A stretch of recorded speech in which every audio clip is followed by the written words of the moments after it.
Welcome, James. What can you tell us at this hour? Edwin, we are the first to be able to tell you that the investigation will find that the last words that the pilot or co-pilot spoke from the cockpit of MH370 is not correct. Previously, it was reported to be "all right, good night," but the source has now confirmed with me that the last words spoken from the cockpit was in fact "Goodnight Malaysian 370." So that's what he said. He did not say "all right, good night," but he said "Goodnight Malaysian 370."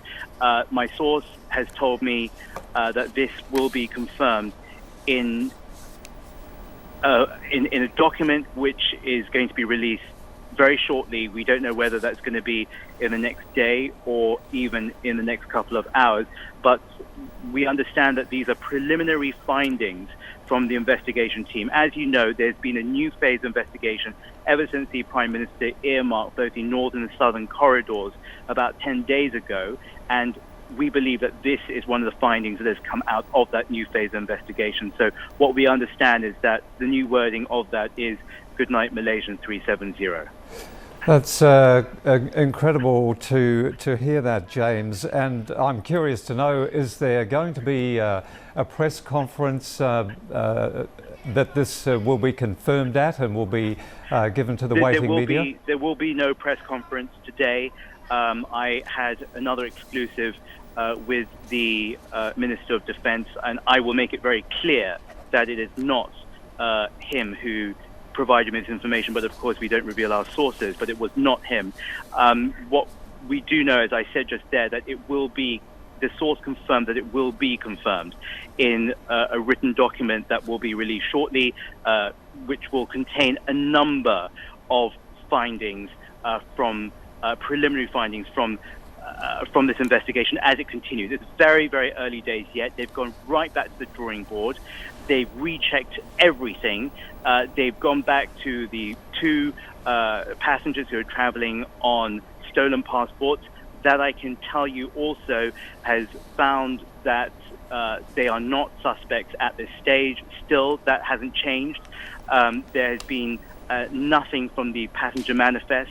The Chinese authorities, the United States, the Malaysian government, they've gone through and trawled through all these names, these more than 250 names that were passengers on that night on March 8th, and there is nothing as of yet to suggest that any of them were involved. But what we do know, and what the wider significance of this is, of course there is going to be criticism that why was this said? Why was it confirmed that that "all right, good night" were the initial words, and now apparently, as we are waiting for it to be officially confirmed, why it's now something else.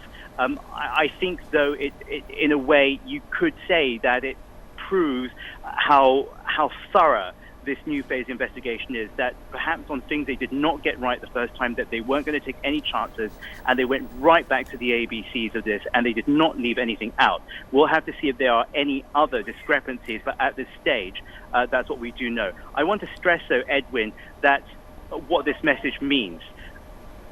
"Goodnight Malaysian 370" is standard terminology. It's absolutely standard terminology for pilots when they are performing a handshake when they leave one airspace and enter into a next.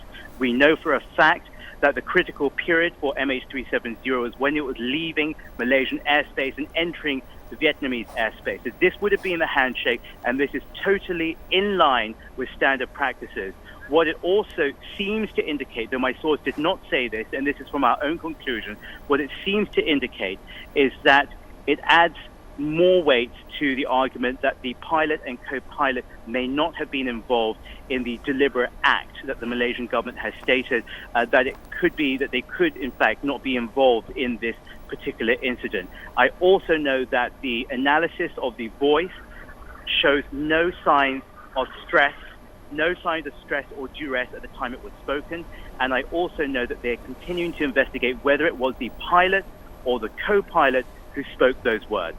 So what we do know is there is no indication that they were involved, and the FBI, as you know, is about to announced that the analysis of the hard drive of the flight simulator has shown nothing untoward as well.